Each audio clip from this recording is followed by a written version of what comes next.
estarmos aqui com vocês. Mas é tão apaixonante, é tão gostoso estar na presença de vocês e que a gente está fazendo Bom isso dia, com o maior Marcelo. amor. Marcelo Moura, Thaís daqui a pouco deve estar Já entrando. entrou, olha aí. Ô, casal bonito, gente. Então hoje nós vamos falar um assunto que nós consideramos muito importante terminar a semana com ele. E tem sido bem questionado na rede social, né? O pessoal tem Isso. colocado muito perguntando pra gente. Gente, olha, a interação que tem havido através dos grupos sociais tem sido fantástico para nós. A gente não está dando conta de responder todo mundo, porque as pessoas veem as lives depois, elas participam, perguntam, contam suas histórias. Algumas histórias são bem grandes, são bem demoradas, e a gente quer fazer isso com muito carinho, com muito amor. Então você que já entrou em contato conosco e a gente não respondeu ainda, fica tranquilo, fica tranquila que a gente vai responder. Marcelo, Thaís, bom dia. Então hoje nós queremos trazer um questionamento aqui com vocês. Um café pra mim, você quer? Que pode servir tanto... Não, eu já tomei, amor. Pode servir tanto para as pessoas que estão vivendo uma ruptura ou já viveram uma ruptura do casamento, e pode servir também para as pessoas que estão vivendo uma crise, um quadro. Por que isso? Porque um quadro de crise, gente, é desgastante.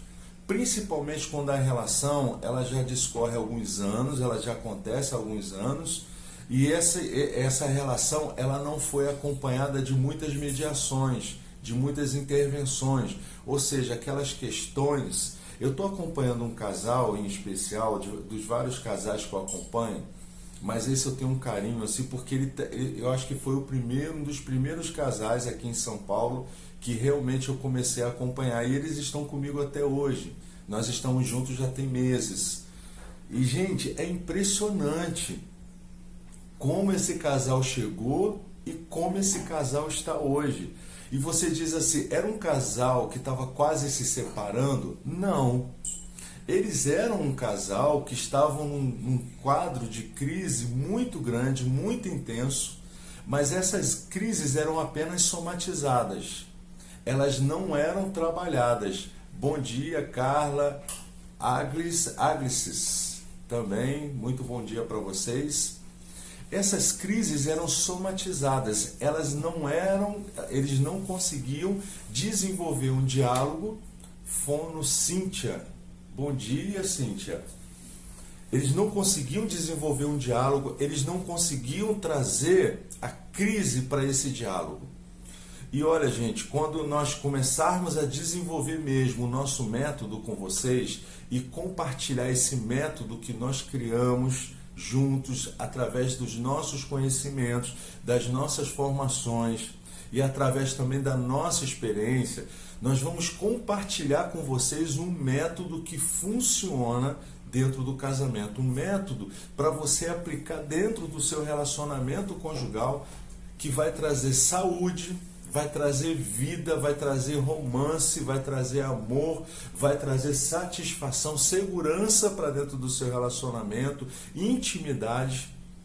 Então nós temos esse método e nós vamos construindo aqui, mas nós primeiro estamos preparando a terra, né, amor? Estamos adubando essa terra, porque não adianta você colocar uma semente maravilhosa numa terra que não vai frutificar, que não vai fazer com que aquela árvore se torne frondosa, justamente, não está pronta para receber.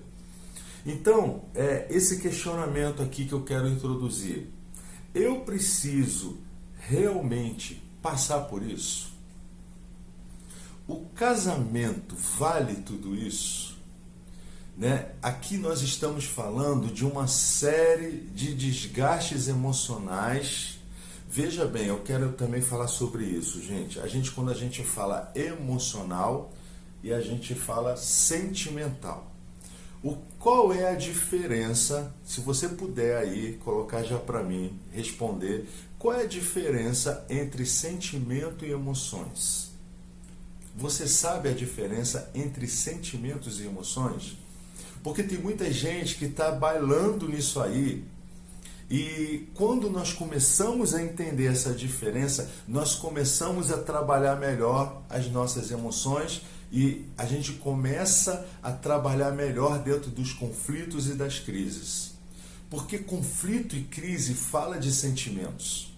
Aflora-se um montão de sentimentos, a maioria ruins, e esses sentimentos, quando eles não são elaborados, eles ficam soltos. Ninguém respondeu, eu vou entender que você não sabe a diferença entre sentimento e emoção. Então, sentimento, ele é o sentir.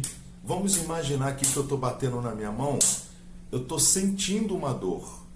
Eu posso bater na sua, eu posso bater na da Fabiane, se eu usar a mesma intensidade disso aqui, ela vai sentir a mesma dor. Hélio, tem como mensurar isso? Tem. Se a gente for mensurar matematicamente, usando as leis das probabilidades, a lei da estatística, a gente pode fazer aqui uma matemática quântica, uma matemática que possa fazer essa leitura de intensidade, de peso, de medida, não sei. Mas a intensidade da dor, o sentimento é o mesmo.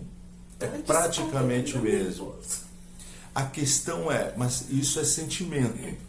A reação que eu vou ter, ontem eu conversei isso com uma cliente. Eu falei, imagine se eu pego esse tapa que eu estou dando na sua mão e eu colocasse esse tapa no seu rosto, com uma intensidade alta. Como seria? Ela falou, eu sentiria muita dor. Sim, mas o que mais que você sentiria? Eu me sentiria humilhada. Por que você se sentiria humilhada? Ah, porque você é uma pessoa com mais idade que eu, você é um pastor, eu estou aqui com o senhor, né? Que ela é bem mais nova, ela tem uns 24 anos mais ou menos. E eu me sentiria humilhada pelo senhor, por você. Eu falei, pois é, isso é o significado. Um tapa na mão, ele tem um sentimento. Um tapa na cara tem um significado. Então, a diferença entre o sentimento e as emoções está justamente no significado daquilo que me acontece. Então, às vezes, o sentimento ele tem uma intensidade X que pode ser causada em qualquer um. Por isso que as pessoas não podem se atentar ao fato. Como ela dá conta de viver isso? Tem até um teste já feito em cima disso, que a pessoa vai ganhar um choque e vai dar uma nota de 0 a 10 a intensidade da dor. E ela vai lá dar a nota. Depois a pessoa que está fazendo o teste, ela fala assim, olha, estou aumentando a intensidade do choque e você me dá uma nota de 0 a 10. E ele vai lá e dá o choque. E normalmente as pessoas dão uma nota maior e sentem mais dor. Só que o pesquisador, ele deixou a mesma intensidade. A diferença foi o sentido que ele deu para aquela dor, o peso emocional que ele deu para aquilo. A pessoa sentiu mais dor porque emocionalmente foi assim que ela entendeu.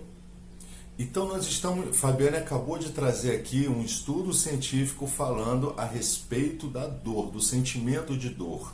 O problema, gente, não é o sentimento.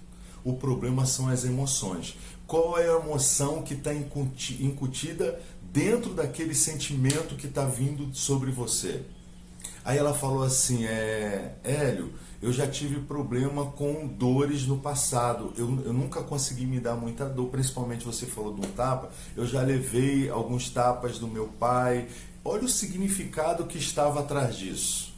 Então, algumas situações que você vive dentro do casamento tem mais significado do que a intensidade da dor. Porque aquilo que você está vivendo, de repente, você já viveu dentro do casamento de origem, da sua família de origem, e aquilo já te causou muita dor. Então, eu estou falando aqui de sentimentos como rejeição, abandono, comunicação que fica truncada, que não acontece, né? Pressão. Que não flui, aquela comunicação agressiva. A agressividade, às vezes, traz para você um sentimento de dor, de perda, e você fica desorientado. Então, trazendo esse questionamento, eu realmente preciso passar por isso? Porque muitas pessoas que estão lutando pelos seus casamentos são pessoas que, às vezes, se auto-questionam. E olha, gente, isso causa muita dor. Você lutar por algo que a outra pessoa não está lutando, ela não está nem aí por aquilo ali que está acontecendo, e você sente aquele desejo, porque isso aconteceu com a Fabiane. Ela lutava por um casamento que eu não tinha a menor intenção de continuar acreditando. E talvez você esteja passando por lutas, você talvez esteja passando por adversidades que você nunca imaginou que você suportaria e que às vezes você questiona, será que eu casei para isso? Será que eu sonhei com isso? Era isso que eu queria para a minha vida? E vale a pena insistir nisso? Está tão ruim que vale a pena? E aí a Fabiane continua. Eu lembro que quando Deus falou comigo, a primeira vez que eu já tinha marido e que era para eu buscar a restauração do meu casamento, eu fui conversar com o meu pastor da época. Um homem lindo, um homem querido, ele e a mulher dele me acolheram minha filha super bem. Então, era um relacionamento pastoral maravilhoso. Eu brincava que eu ficava aos pés de Gamaliel. Eu sentava no sofá e eu sentava no chão. Não, a gente não lê mente, não. Sentava no chão e ele ficava lendo a Bíblia e me explicando. Eu chegava cheia de perguntas e ele ficava ali, ele e a esposa dele, me respondendo. E quando eu cheguei com esse ponto, com essa situação de, olha, eu vou lutar pelo meu casamento, ele falou, não faz isso, é um desgaste tão grande, é um tempo tão precioso que você pode perder. Você vai envelhecer, hoje você é jovem, que eu tinha 20 e alguma coisa, e quando a gente casou de novo, eu tinha 34. Então, aí ele falou, você é jovem, para que você vai viver isso? É isso que tudo se fez novo, Deus não leva em conta o tempo da ignorância, vai casar com outra pessoa, vai ficar interessado em outra pessoa. Tem até um rapaz aqui na igreja, um homem bom, que já está indo para o seminário, tem chamado pastoral, ele está querendo namorar com você, o que você acha? Então, de fato, é um tempo precioso, é um tempo, mas existe um preço a ser pago por tudo na vida. Se você quiser abrir uma empresa, você não sabe se essa empresa vai ter sucesso ou não. Você vai lá e paga o preço por aquilo, compra de produto, contato com o fornecedor, aluguel do lugar, do ponto, e começar a atrair clientes. Tudo isso pode dar certo e pode não dar. A ousadia de abrir um negócio, né? E a mesma coisa foi comigo. Eu ouvi aquilo ali de Deus, Deus mandou que eu lesse a Bíblia, eu li, descobri o que ele pensava sobre casamento, sobre divórcio, compreendi que eu como filha me cabia obedecer e seguir aquilo e fui. Meus pastores falavam assim, vai, isso mesmo, vai dar certo? Não, até porque eles não queriam que eu sofresse. Então, além do dissabor de estar sozinha, além da tristeza de ouvir o tempo inteiro, ele vai casar com outra, ele não quer saber de você. Ele mesmo dizia, olha, eu tô namorando com uma menina, minha intenção é casar com ela. Então, além do dissabor de viver a perda, de viver a rejeição, de viver o abandono, ainda tinha umas pessoas que por zelo, por amor a mim... Por amor, pessoas que te amam. Há pessoas que me amam. Até esses dias a pastora Ede colocou no grupo lá, falando, eu mesmo não acreditava, minha filha. E depois que aconteceu, tá aí. Então, as pessoas, elas por zelo, por não me ver ficar tanto tempo esperando, diziam não. Mas eu sabia o que eu queria. O que eu fazia? Eu não só ia para a igreja, eu não só estava com Deus, eu também estava com Deus por Deus, mas eu orava e eu jejuava por isso. Eu jejuava praticamente todos os meses, e havia um mês que eu já jejuei 40 dias, por exemplo, pão e água, que é mais do que 30 dias, né? Então, eu jejuava sempre. Tinha até uma menina que falava assim, eu sei que você está jejuando, é para emagrecer, você não está jejuando coisa nenhuma. Regime, né? É regime. Você não está jejuando coisa nenhuma para a restauração do seu casamento. E aquilo ali me doía demais. Doía demais. Como é que é? Canso de ouvir, nossa, você vai ficar perdendo tempo com isso, você é nova, ele não está nem aí. E eu ouvi isso demais. Aí tinha uma frase que falava assim: menina, você vai virar decoração de casa, parada aí no canto, toda bonita, ornamentada, mas não faz nada. Você tem que sair, namorar, vai ver gente. E eu via muito isso. E olha, gente, isso pode acontecer, pegando emprestado aqui um espaço da Fabiane, isso pode acontecer às vezes, não é só no término do relacionamento. Você pode estar passando por situações e pessoas muito íntimas suas que estão vendo você nesse sofrimento.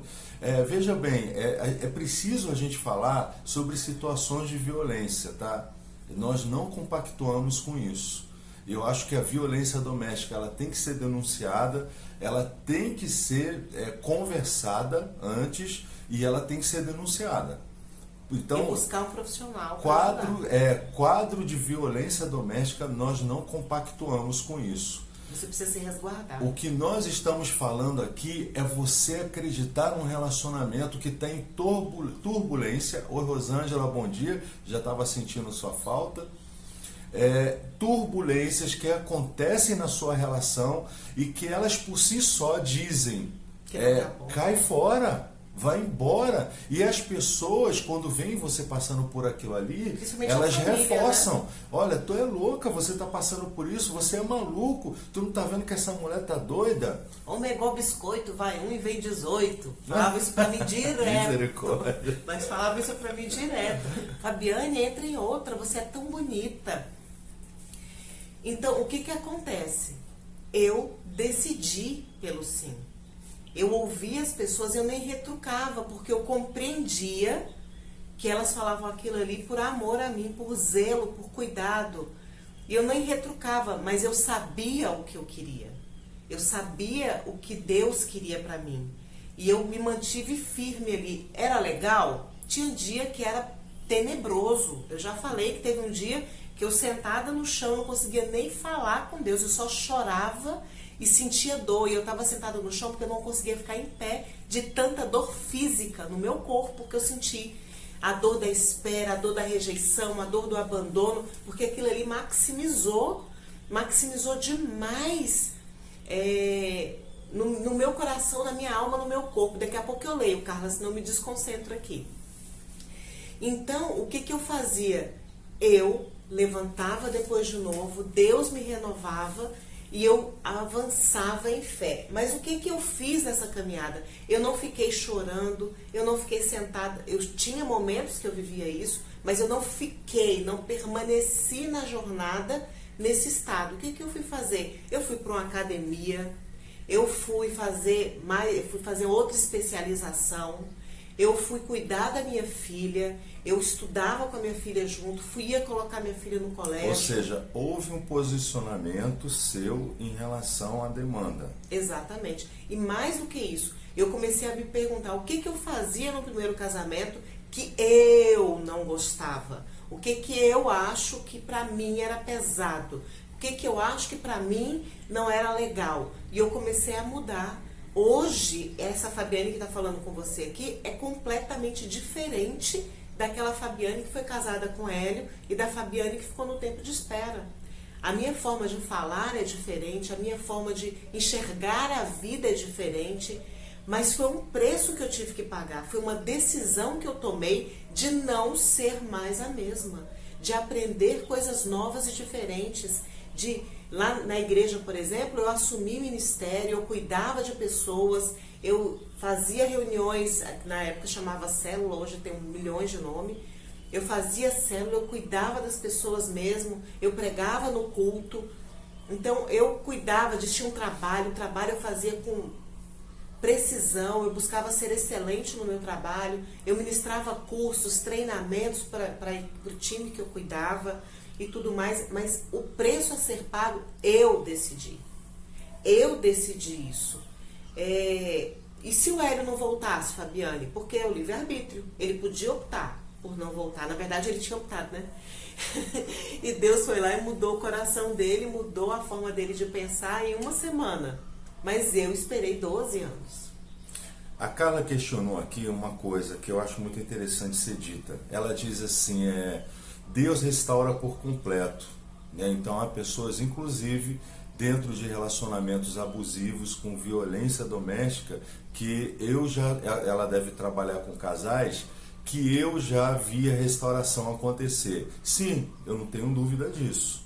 Eu acho que Deus, ele pode tudo, eu creio nisso. Agora a pessoa precisa decidir mudar.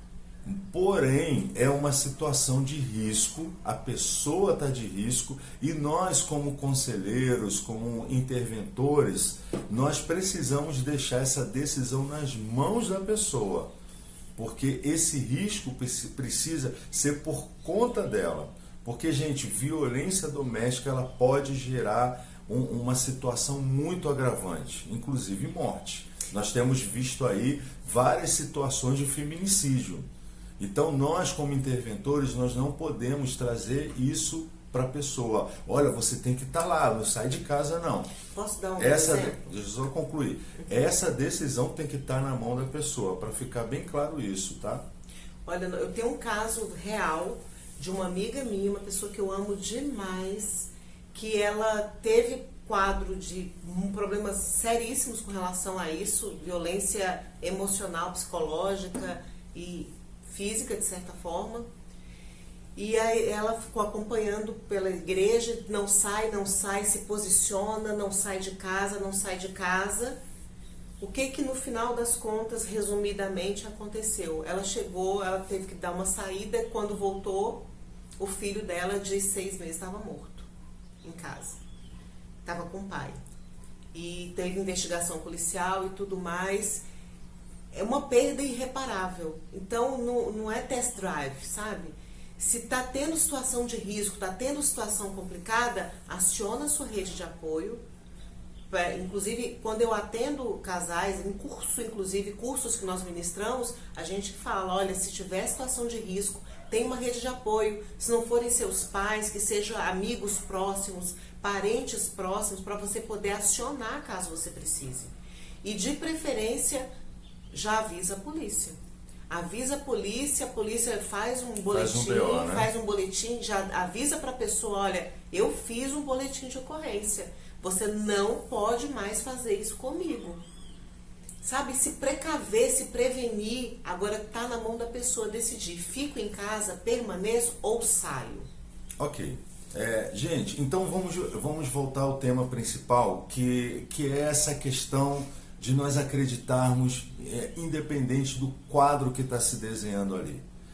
Uma coisa é certa, Deus, ele é um Deus de reparo, ele é um Deus de restauração. Esse é o maior impacto que nós vivemos dentro do nosso casamento. De tudo que nós já vivemos, esse é o maior impacto. Nós vimos que Deus agiu na nossa vida. Deus agiu na nossa vida. Deus vai agir na sua vida. Oi, Jéssica, Poli, querida, você é linda. Maia. A PV Maia também, seja muito bem-vinda. Deus age, gente. Deus, olha, a Fabiane estava na Bahia e eu estava em São Paulo. Sem nos ver há muito tempo. Eu me apaixonei pela Fabiane em uma semana. Vocês têm noção o que é isso? E eu não tenho como relatar isso como algo sobrenatural. Como algo natural. Não tem como eu dizer assim, não, foi uma ligaçãozinha, ela deixou uma mensagem para mim no celular. Não houve nada disso. Fabiane não me procurava, Fabiane não ficava no meu pé, Fabiane não falava mal de mim, pelo contrário, a minha filha, eu ficava impressionado isso, eu comentava sempre isso com meus familiares. A minha filha, ela me amava.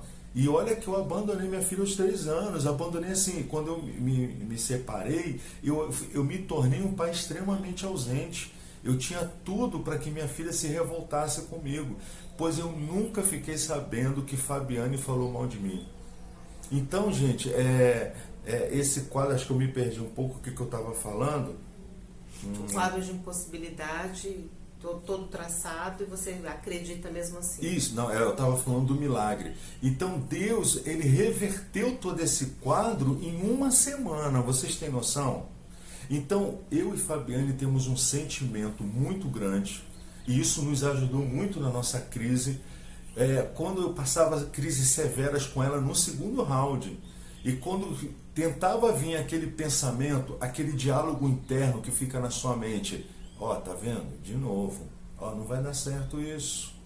Eu conseguia combater esse diálogo interno com a convicção de que Deus que me trouxe essa mulher de volta. Foi Ele, não foi Ele que escolheu, nós é que acabamos definindo. Mas lá em Provérbios, Salmos 139, o salmista Davi, ele diz assim: Deus tem uma história escrita e determinada a teu respeito.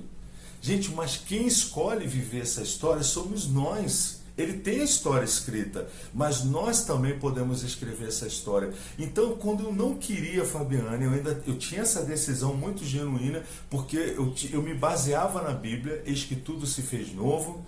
Né?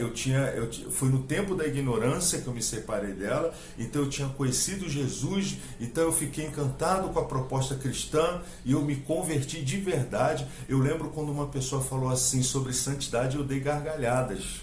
A pessoa veio me explicar, não vivi, foi o Rafael Lessa, um querido, amado, que cuidou de mim, me acolheu a primeiro momento na igreja, e ele veio um dia comentar sobre santidade. Eu falei, que isso, Rafa? Isso é loucura, isso é coisa de gente doida. E no máximo em uma semana o Espírito Santo me convenceu a viver santidade. E eu comecei a viver santidade. Eu era viciado, gente, em prática sexual. Eu era viciado em ter alguém do meu lado. Eu fiquei 3 anos e meio na igreja, vivendo uma comunhão com Deus. Bom dia, Vânia. Bom dia, Vânia. Eu fiquei 3 anos e meio em santidade. Você tem noção do que é isso? Quebrou todos os meus argumentos, minhas escravidões, quebrou minhas algemas que me prendiam ao sexo ilícito.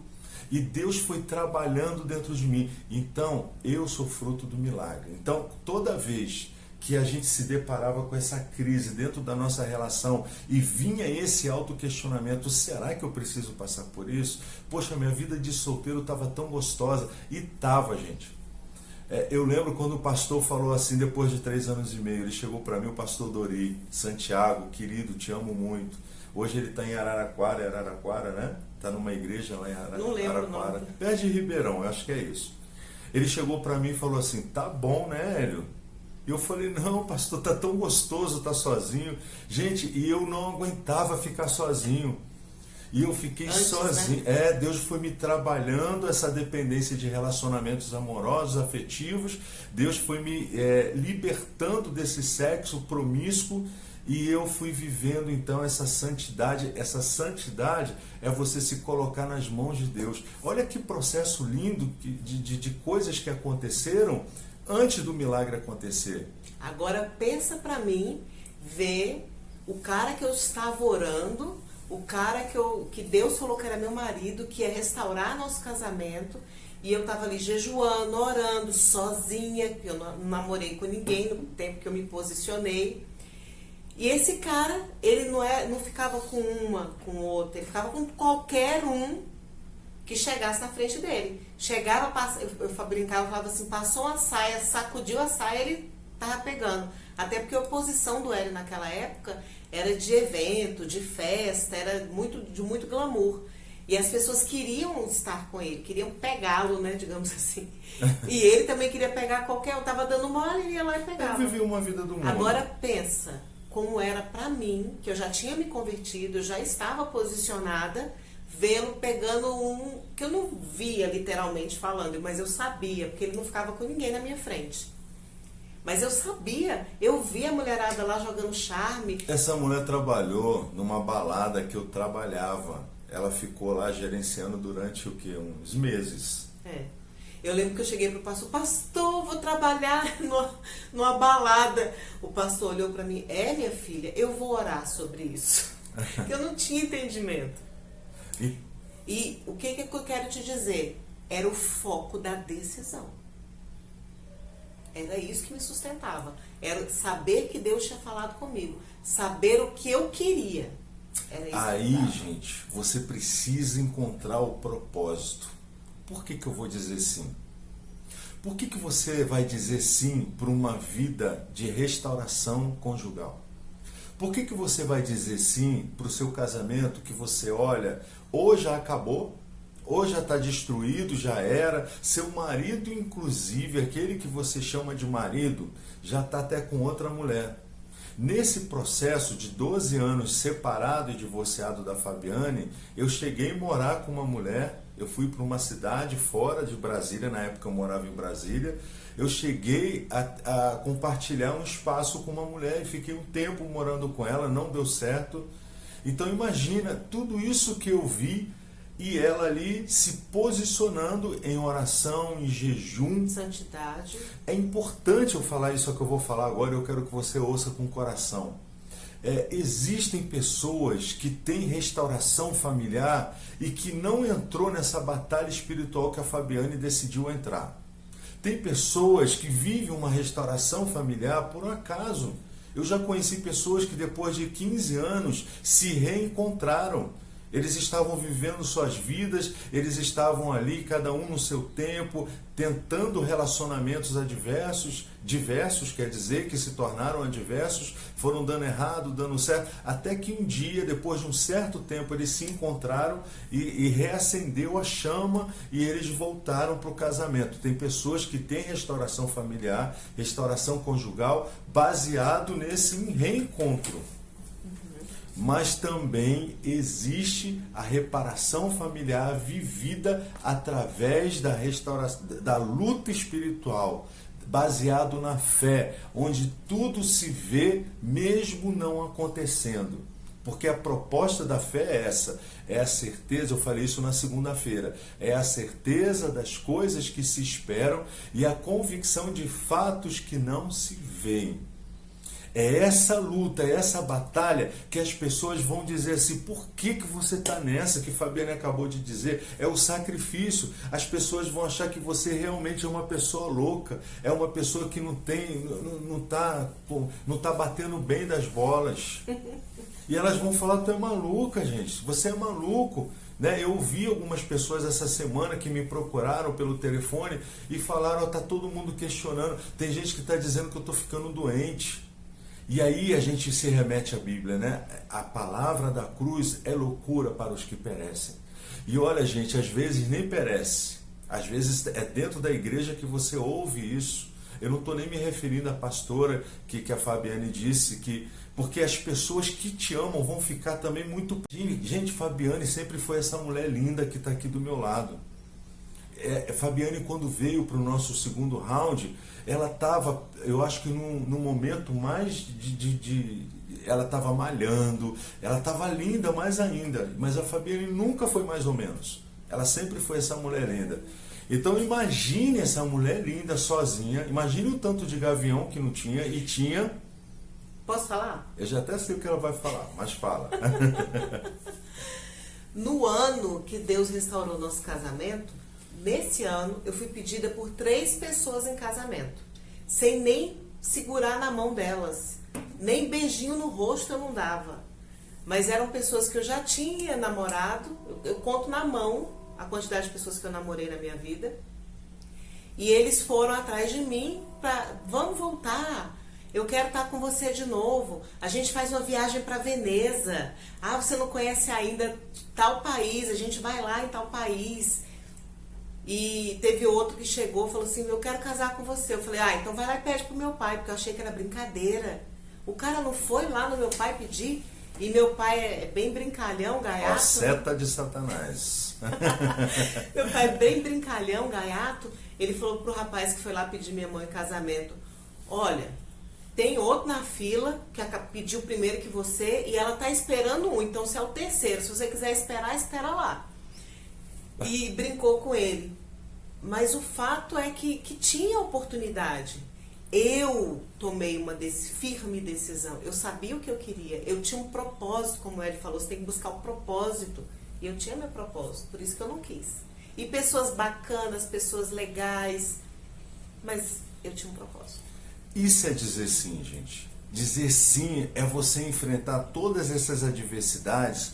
Por isso que a primeira pergunta que nós fazemos ao casal, quando começamos um trabalho de acompanhamento desse casal, é saber, é investigar, né? É avaliar se aquele casal realmente disse sim. porque esse casal, eles vão ser confrontados, eles vão ser desafiados, eles vão ser convidados a mudarem, a transformarem a dinâmica relacional deles. E isso não vai ser feito por mim, isso vai ser orientado por mim, pela Fabiane, mas são eles que vão construir isso. São vocês que vão fazer. São pessoas que estão olhando para o seu casamento, quem está casado ainda, estão olhando para o seu casamento e estão falando assim, olha, eu não aceito essa vida mais ou menos dentro do meu casamento. Eu não aceito essa mediocridade, viver esse pouco, eu não aceito isso. Pessoas que estão dizendo sim à proposta cristã de uma vida plena e abundante. Eu acredito no meu casamento, mas eu acredito num casamento não apenas que resiste às turbulências, mas um casamento que se ressignifica, um casamento resiliente, que se renova a cada dia, que me possibilita chegar para minha esposa, olha, me perdoe pelos meus erros, vamos corrigir essa rota. Eu estava falando do casal que eu acompanho há alguns meses, desde que eu cheguei praticamente em São Paulo. Esse casal hoje, antigamente o quadro de conflito deles era intenso, e quando eles viviam esses quadros intensos de conflitos, eles viravam, cada um ia para o seu canto, e às vezes eles ficavam dias e dias afastados um do outro, um emburrado de um lado. Essa palavra já se autoexpressa, né? Emburrado, ou seja, um burro que está ali no estado em... Então esse casal ficava emburrado, ele precisava de pelo menos uns 3, 4 dias. E hoje, gente, esse casal, houve um conflito deles essa semana, um conflito gravíssimo, que os dois entraram num nível de atrito muito grande, e hoje eles conseguem resolver isso automaticamente, com respeito, com amor, e chegar então a um entendimento. Por quê? Porque nós trabalhamos dentro da relação deles a importância da comunicação, da harmonia, né? que é o que a gente trabalha, a harmonia do casamento, esse é o holofote. Quando a gente trabalha essa harmonia, que é a capacidade do casal estarem juntos, mesmo diante do conflito, mesmo diante da adversidade, mas aí a gente precisa trabalhar o quê? A comunicação, o diálogo e a concordância, porque é essa concordância aqui que normalmente faz com que o casal se divida entre eles, que eles transformem o casamento deles num ringue, numa competição. E quando a gente trabalha isso, gente, mas meu marido não quer fazer a terapia, meu marido não quer fazer esse trabalho. O Hélio também não queria, eu fiz sozinho. Vem sozinho, vem sozinha. Faz você, porque uma pessoa, e nós temos provas disso, uma pessoa consegue mudar essa dinâmica. Não só de nós dois, mas a gente tem de curso que a gente deu, de cliente que a gente de atendeu. Pessoas que nós atendemos e conseguiram mudar sozinha. Inclusive tem pessoas aqui no grupo que estão vindo sozinha fazer essa transformação de si mesma primeiro, porque quando eu mudo, porque tudo começa em mim, quando eu mudo, tudo ao meu redor começa a mudar. Tudo, inclusive as pessoas que estão ao meu redor. Então dizer sim, gente, é mudar, transformar o meu interior. Dizer sim é eu abrir mão de algumas coisas sem me anular, porque abrir mão não é se anular. Dizer sim é você suportar esse sofrimento com alegria. O apóstolo Paulo fala isso, né? Eu aprendi a viver em toda e qualquer circunstância. Inclusive amanhã, no sábado, às 5 horas da tarde, não sei se você já ficou sabendo, nós vamos fazer todo o sábado um momento profético, onde nós vamos trazer a live através de uma palavra. A gente vai orar com vocês, a gente vai determinar juntos, como casais e como família, nós vamos orar pela sua vida, pelo seu casamento e pela sua família.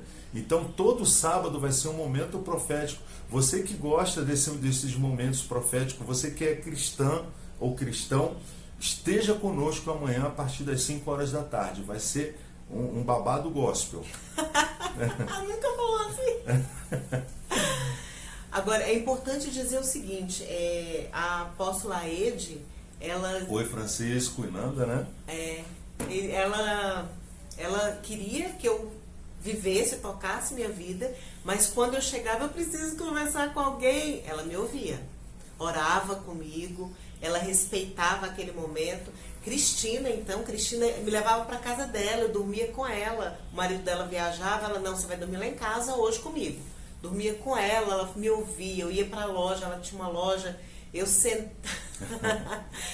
sentava aos pés dela ali para ouvir, para conversar, e ela me ouvia, ela orava comigo, ela falava, menina, ele não gosta de você, falava, jogava umas verdades assim na minha cara que eu precisava ouvir, vamos ver a verdade como ela é, e falava, mas aí, o que aconteceu? Eu tinha de certa forma, elas não falavam, vai que vai dar certo, mas elas me ouviam, me respeitavam, oravam comigo. Eu lembro que teve um jejum, amor, que agonia é essa? Desculpa. Teve uma vez que eu fiz oi Cíntia, eu fiz um jejum, e esse jejum caiu bem no Natal. E elas falavam, Fabiane, pelo amor de Deus, sua mãe, ela vai ficar doida, você está jejuando demais. Você vai jejuar no Natal, não faz isso. Eu falei, eu vou. Eu falei para Deus que acho que era naquela época, foi 40 dias, ou foram 30, eu não lembro mais. X dias eu só vou entregar naquele dia.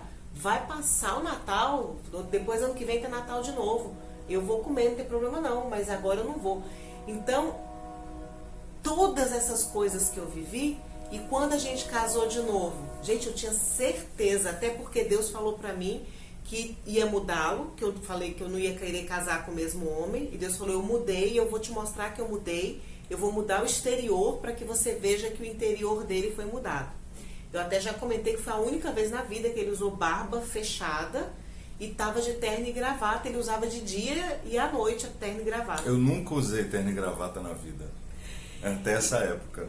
E foi a única vez que eu tinha visto assim. Ou seja, Deus mudou o exterior para eu compreender que Deus tinha mudado o interior dele. Eu sabia que Deus tinha mudado. Eu tinha vivido toda essa turbulência, toda essa espera, que não foi fácil, mas foi transformador e recompensador ao final. Eu, como ser humano, que eu mudei por mim. Eu disse sim por mim. E o que acontece? Quando a gente casou de novo, eu tinha certeza que o Hélio estava 100% transformado. Gente, e não estava. Não estava.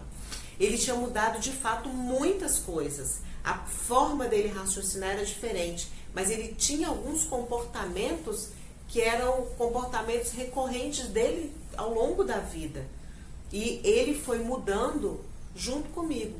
Eu fui lixa na vida dele para ele mudar esses comportamentos, e ele foi lixa na minha vida para eu mudar outros comportamentos que eu também não estava pronta. Eu tinha mudado muita coisa, mas ainda tem, né, amor? Gente, é um pouco frustrante, né? Às vezes eu levo para minha esposa, que a gente sabe quando a gente está errando, né?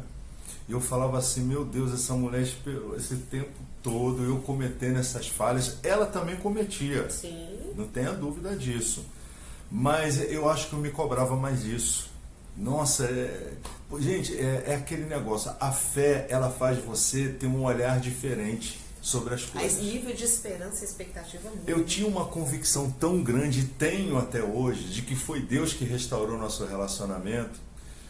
Pastor, você tem que beijar essa mulher toda hora, que guerreira de exemplo de fé. Concordo. Adoro! Gente, eu quero também até aqui trazer o comentário da Nana, se eu não me engano, é Nana o nome dela? É Nanda, e a Jéssica Poli falou que amam o Babado Gospel. O Babado Gospel é amanhã, sábado, às 5 horas da tarde. Então, essa convicção de que foi Deus que fez sustentou muito a gente. Eu costumo, toda vez que eu vou dar uma palestra, toda vez que eu vou pregar numa igreja, eu costumo dizer assim, eu sou fruto de um milagre. E esse milagre, ele fez eu renascer. Hoje eu sou um outro homem, reconstruído por esse poder, por esse milagre. E isso me faz enxergar meu casamento de uma forma que ele se torne indissolúvel. Meu casamento, ele é indissolúvel. Eu não abro mão do meu casamento, eu não abro mão da minha esposa. Eu estou aqui, por isso que eu e Fabiane, oi Francisco, bom dia. Jairo Simões, é o Simões, né? É o Simões. Simões. Um beijo para você. Simões viu o nosso primeiro casamento. Sim, Simões viu, gente, um montão de loucura que eu fiz. Simões sabe ele era tanto meu que ele era doido. guarda-costa, ele era uma pessoa que sempre estava cuidando ali de mim. Eu, inclusive, já fui salvo pelo Simões, já corri risco de vida e Simões literalmente me salvou de pessoas que foram embaladas para me matar, porque eu combati os bandidos mesmo, não deixava entrar, né? Eu e meu sócio na época. Um beijo para você, amo sua vida, Simões, eu sou grato muito a Deus pela sua vida. E pela do seu irmão, temos orado por ele, sim. Que ele esteja melhor. Depois me manda no privado notícias dele. Então, gente, essa luta, essa visão que nós temos daquele momento que é real, ele vai muitas vezes contra as promessas de Deus para a sua vida. As promessas de Deus você vai ter um casamento maravilhoso, você é mais que vencedor, você vai superar esse momento, porém você olha a situação, o dia a dia, né? E você fala assim, meu Deus, eu só vejo perda. Imagina o que essa mulher viveu. Ela tendo notícias minhas, tinham pessoas que vinham com notícias horrorosas a meu respeito, e ela ainda continuava, e Fabiane tem essa essência, ela não aceita aquilo que é ruim dos outros.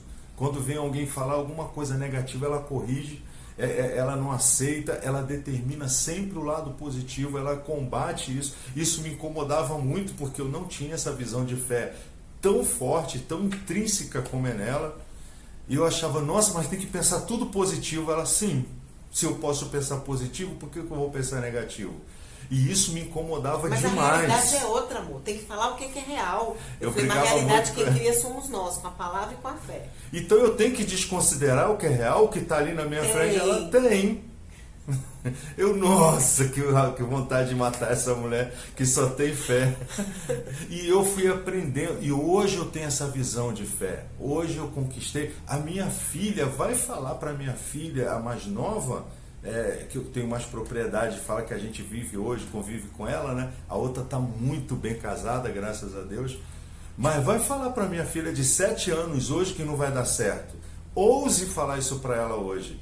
Ela não vai aceitar. Não vai dar certo, sim, eu vou conseguir.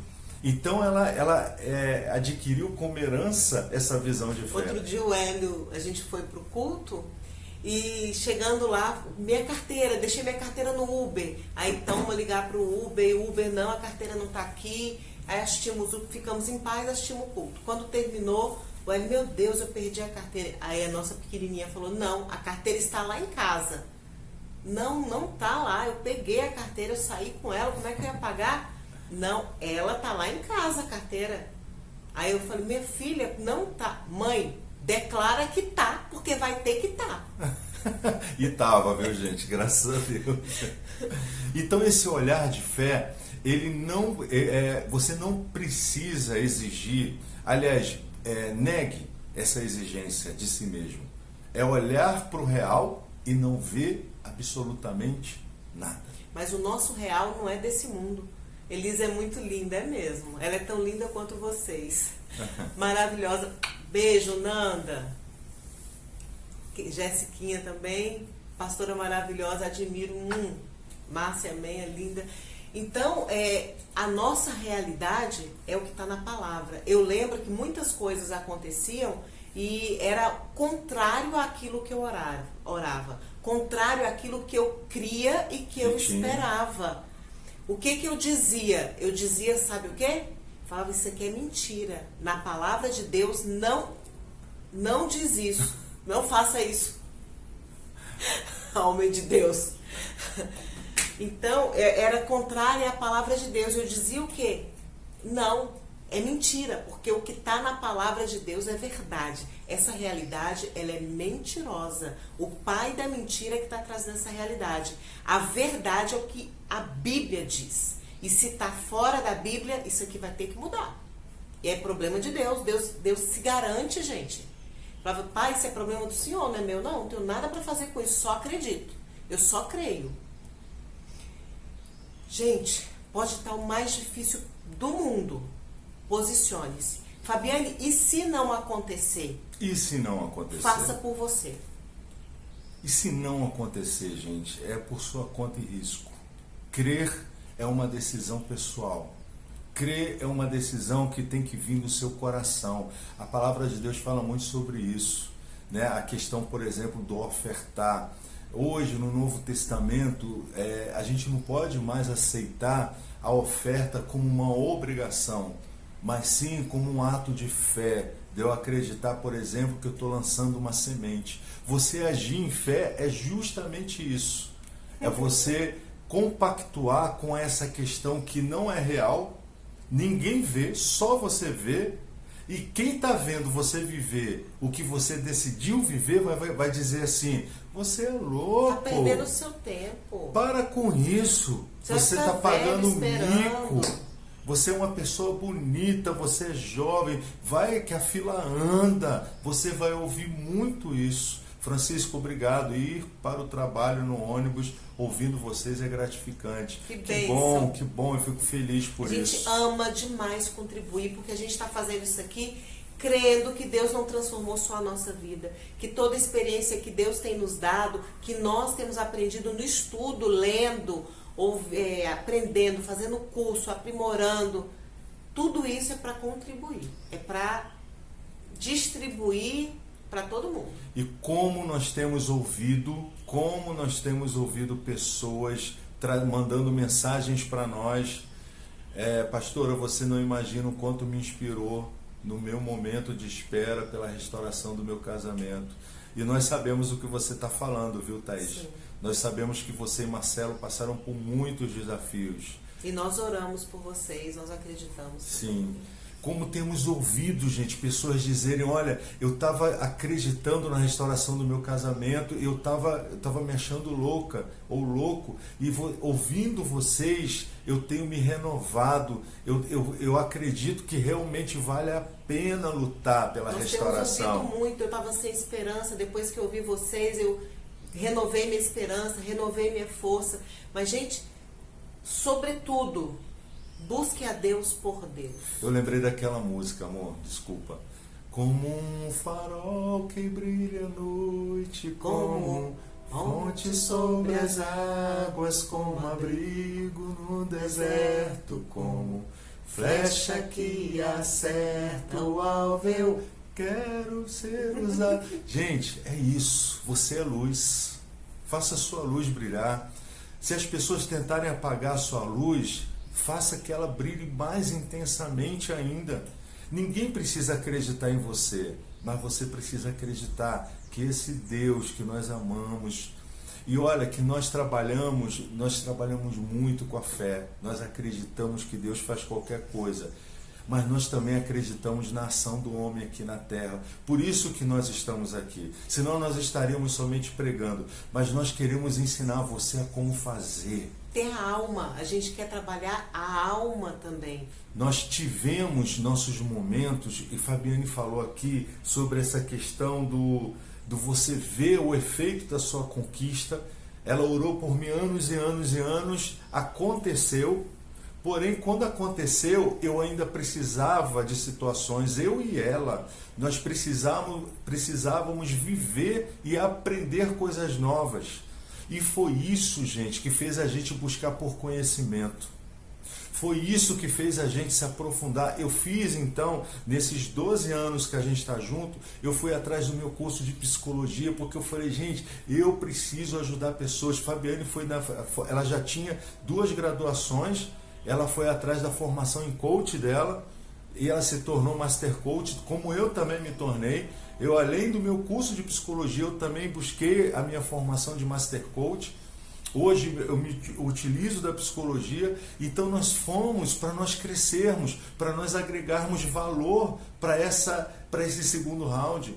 Porque a gente estava começando a ter algumas perdas, a gente estava começando a nos afastar. Não, a gente não aceita isso. E aquilo que nós usamos para nós, hoje nós queremos compartilhar com vocês. E hoje em dia tem muito mais, né? Aquilo que a gente usou para nós, a gente foi aprendendo mais, aprimorando mais e refinando mais. Ontem mesmo foi um tempo valiosíssimo de aprendizado e estudo, né, amor? Nós ficamos à tarde aqui, gente, que coisa maravilhosa. A gente compartilhando conhecimentos, a gente trocando ideia um com o outro, e cada um tinha uma ideia mais maravilhosa que o outro. Olha como é fantástico, né, amor? Quando você permite que as diferenças que existem, porque eu e essa mulher somos diferentes. Hoje menos, né, amor? Hoje menos. Mas a gente também ainda tem linhas de raciocínio Sim, diferentes. muito, muito. Ela tem um perfil comportamental completamente diferente do meu. Só que hoje nós aprendemos a trabalhar essas diferenças a nosso favor. Então, aquela competição, aquela divisão que houve em alguns momentos na nossa vida, tanto no primeiro quanto no segundo round, hoje nós trouxemos isso como uma receita infalível de complementariedade. De completariedade. Tem palavra que não vai. 29 segundos restantes. Gente, curta essa live, compartilha com seus amigos. Ela fica disponível 24 horas. Aí você entra lá no nosso perfil, na nossa foto. E amanhã, 5 horas da tarde. Aperta no aviãozinho, compartilha com mais um. Entra no YouTube, curte lá, inscreva-se no canal, porque as pessoas de lá também precisam ouvir. Tem gente que só tá lá. Amanhã, 5 horas da tarde, nossa live Momento Profético. Eu te espero. Tchau. 5 horas.